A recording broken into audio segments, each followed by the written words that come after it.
नमस्कार दोस्तों, आइए जानते हैं आज राजस्थान की ताजा और बड़ी खबरें। और आप राजस्थान के किस जिले से इस वीडियो को देख रहे कमेंट में जरूर बताना। आज की पहली खबर, राजस्थान में भजनलाल सरकार ने गहलोत राज की 2 और योजनाओं का बदला नाम। राजस्थान में सत्ता परिवर्तन के बाद से गहलोत राज की योजनाओं के नाम बदल का सिलसिला जारी। भजनलाल सरकार ने अब 2 योजनाओं के नाम बदल दिए हैं। भजनलाल सरकार ने अब फिर महिला अधिकारिता विभाग की 2 योजनाओं के नाम बदल दिए हैं। इससे पहले स्कूली छात्राओं को दी जाने वाली साइकिल का काला रंग बदलकर भगवा किया गया था। 8वीं बोर्ड परीक्षा के दिशा निर्देश जारी। इस बार 5% तक ही मिलेंगे ग्रेस मार्क्स। प्रारंभिक शिक्षा निदेशालय ने 8वें बोर्ड परीक्षा की तैयारियां शुरू कर दी। नए दिशा निर्देश के अनुसार इस बार सिर्फ 5% तक ही ग्रेस मार्क्स मिलेंगे। भीलवाड़ा मेडिकल कॉलेज को मिल सकती 50 और सीटें। केंद्रीय बजट में वित्त मंत्री निर्मला सीतारमण ने किया बड़ा ऐलान। उन्होंने घोषणा की कि मेडिकल कॉलेज में अगले 5 साल में 75,000 सीटें जोड़ी जाएगी। इसका फायदा भीलवाड़ा मेडिकल कॉलेज को भी होगा। यहाँ अभी 150 सीटें हैं जो बढ़कर 200 हो सकती है। केंद्र को सीटें बढ़ाने के साथ ही फैकल्टी भी बढ़ानी होगी। इसके भी सरकार प्रयास कर रही है। फैकल्टी मिलने से मेडिकल शिक्षा छात्रों के लिए आसान होगी। आंगनबाड़ी पर सास ससुर नहीं बहू का चेहरा देख मिलेगा। फूड पैकेट फोटो क्लिक करते ही मोबाइल पर आएगा ओटीपी। रजिस्टर में एंट्री बंद, देश भर में लागू होगा। देश भर के आंगनबाड़ी केंद्रों पर अब गर्भवती महिला का चेहरा देखकर के पोषाहार यानी फूड पैकेट दिया जाएगा। इससे पहले गर्भवती के सास ससुर या परिवार के अन्य सदस्यों को भी पोषाहार दे दिया जाता था। इस पर अब जल्द ही रोक लगने वाली नई व्यवस्था के तहत देश भर में फेस कॉग्निजेशन सिस्टम FRS सिस्टम शुरू किया गया है। जयपुर में आरटीओ इंस्पेक्टर को पीटा, ट्रक ट्रेलर की टक्कर में ड्राइवर घायल। गुस्साए लोग बोले इसकी वजह से हादसा हुआ। जयपुर के दिल्ली अजमेर हाईवे पर फ्लाइंग स्क्वाड में तैनात आरटीओ इंस्पेक्टर की लोगों ने पिटाई कर दी। दरअसल हाईवे पर एक ट्रक और ट्रेलर की भिड़ंत हो गई, जिसमें ट्रेलर का ड्राइवर केबिन में फंस गया। आरटीओ इंस्पेक्टर ने लोगों की मदद से ड्राइवर को बाहर निकाला और अस्पताल पहुंचाया। ब्लूटूथ से नकल करके नौकरी, फिर गिरफ्तारी की कहानी। सालासर में बैठी गैंग लिखवा रही थी जवाब। एक गलती से खुला हाईकोर्ट LDC भर्ती में फर्जीवाड़ा। हाईकोर्ट LDC भर्ती परीक्षा 2022 में पूर्व कालर गैंग ने माइक्रो ब्लूटूथ से नकल कराई थी। नकलची अभ्यर्थियों का चयन भी हो गया। वे प्रदेश के विभिन्न कोर्ट में बतौर लिपिक नौकरी कर रहे थे। SOG को मिले एक इनपुट ने इनके राज से पर्दा उठा दिया। 3 महीने की इन्वेस्टिगेशन के बाद अब तक 3 महिलाओं सहित 9 LDC गिरफ्त में आ चुके हैं।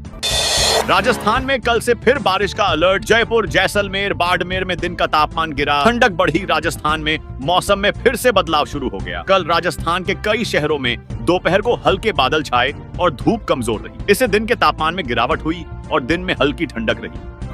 बजट में राजस्थान को क्या मिला? टैक्स में 85,000 करोड़ मिलेंगे। क्रेडिट कार्ड पर 5 लाख की लिमिट से लाखों किसानों को फायदा। केंद्र सरकार ने बजट में राजस्थान के इंफ्रास्ट्रक्चर में सड़क और पेयजल प्रोजेक्ट्स के कर्ज के लिए गारंटी देने की घोषणा की है। राजस्थान स्टेट हाईवे को 321 करोड़ रुपए। राजस्थान ग्रामीण पेयजल वितरण को 255 करोड़ रुपए। Rajasthan state highway development project के लिए इस बजट में लोन की गारंटी दी गई। राजस्थान को इस बार केंद्रीय करों में से अपनी हिस्से की राशि के तौर पर पिछली बार से 10,000 करोड़ रुपए ज्यादा मिले। अगले वित्त वर्ष में केंद्र सरकार 14,22,000 करोड़ राज्यों को देगी। इसमें राजस्थान को 85,716 करोड़ रुपए मिलेंगे।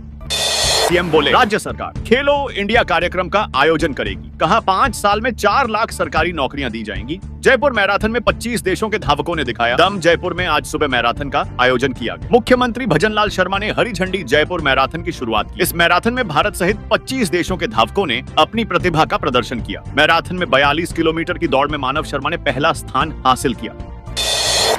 भीलवाड़ा के 2 लाख में से 75% करदाताओं को फायदा। इनकम टैक्स स्लैब बढ़ने से आम करदाताओं को राहत मिलेगी। अगले वित्त वर्ष से 12 लाख तक की आय पर कोई टैक्स नहीं लगेगा। भीलवाड़ा में 75% से अधिक करदाता 12 लाख तक की आय वर्ग में आते हैं। सभी करदाताओं को अगले वित्त वर्ष से 25,000 से 10 लाख तक आयकर कम देना होगा। RIS प्री आज 55 सेंटर पर 16,525 अभ्यर्थी दे रहे परीक्षा। राजस्थान लोक सेवा आयोग का RIS प्री 2024 परीक्षा रविवार को दोपहर 12 से 3 बजे तक होगा। इस दौरान कड़ी सुरक्षा व्यवस्था रहेगी। इसकी तैयारियां पूरी कर ली गई। भीलवाड़ा जिले में 55 सेंटर बनाए गए हैं। 32 सरकारी व 23 निजी स्कूलों हैं। भीलवाड़ा शहर में 38, शाहपुरा में 6 जहाजपुर, कोटड़ी, पनेड़ा में 3, मांडल में 2 सेंटर शामिल हैं। इन पर 16,525 अभ्यर्थी परीक्षा देने आएंगे। रणथंभौर बाघ परियोजना के लिए नई तैयारी। सिर्फ कैंटर के लिए आदेश जारी। रणथंभौर बाघ परियोजना में पर्यटकों के पार्क भ्रमण के लिए नए वाहन लगाने की प्रक्रिया वन विभाग की ओर से शुरू कर दी गई। रणथंभौर में पुराने के स्थान पर नए कैंटर लगेंगे। राजस्थान के बिजली उपभोक्ताओं के साथ बड़ा छलावा, अरबों वसूले। जाने कैसे राजस्थान के बिजली उपभोक्ताओं के साथ अलग तरह का छलावा हो रहा है। बिजली निगम ने फ्यूल सरचार्ज के नाम पर उपभोक्ताओं से अरबों रुपए की वसूली की है। बड़ी बात यह है कि किसी माह में ज्यादा वसूली गई राशि वापस बिलों में समायोजित नहीं की जाती। वित्तीय वर्ष 2024 से 25 की तीसरी तिमाही अक्टूबर से दिसंबर संबंधी आदेश हाल ही में जारी हुआ। उड़ता राजस्थान, सम 26 लाख लोग ड्रग्स एडिक्ट, इनमें 3 लाख नाबालिग। महिलाएं झाड़ू मेहंदी कोन में कर रही सप्लाई, कोचिंग यूनिवर्सिटी स्टूडेंट्स निशाने पर। MD drugs. प्रतापगढ़ में छोटे से गांव देवल्दी में एक फार्म हाउस पर एजीटीएफ ने 16 दिसंबर को 40 करोड़ रुपए की एमडी ड्रग्स पकड़ी। भीलवाड़ा में 6 जनवरी को हाईवे पर ट्रक से 89 करोड़ का 978 किलो गांजा पुलिस ने पकड़ा। बसंत पंचमी पर कैमरी धाम पहुंचेंगे सीएम। जगदीश जी महाराज के दर्शन कर किसान सभा को करेंगे संबोधित। पुलिस जाप्ता में तैनात सीएम भजनलाल शर्मा रविवार को टोडा भीम के नादौती उपखंड स्थित कैमरी क्षेत्र का दौरा करेंगे। सीएम सुबह 11:50 पर कैमरी हेलीपैड पर पहुंचेंगे, जिसके बाद श्री जनकपुर मंदिर में भगवान जगदीश के दर्शन करेंगे और प्रसिद्ध लक्खी मेले में हिस्सा लेंगे। बालोतरा के पचपदरा रिफाइनरी में बवालह मजदूर की मौत के बाद ऑफिस में जमकर तोड़फोड़, बाहर खड़ी गाड़ियों को भी नहीं बख्शा, पुलिस पे पथराव। बालोतरा की पचपदरा रिफाइनरी के पास महादेव कॉलोनी में मजदूर की मौत के बाद बवाल हो गया। लोगों ने रिफाइनरी कार्यालय में जमकर तोड़फोड़ की, बाहर खड़ी गाड़ियों को भी नहीं बख्शा, दर्जनों गाड़ियों को क्षतिग्रस्त कर दिया। मामला शांत कराने पहुंची पुलिस पर भी पथराव किया।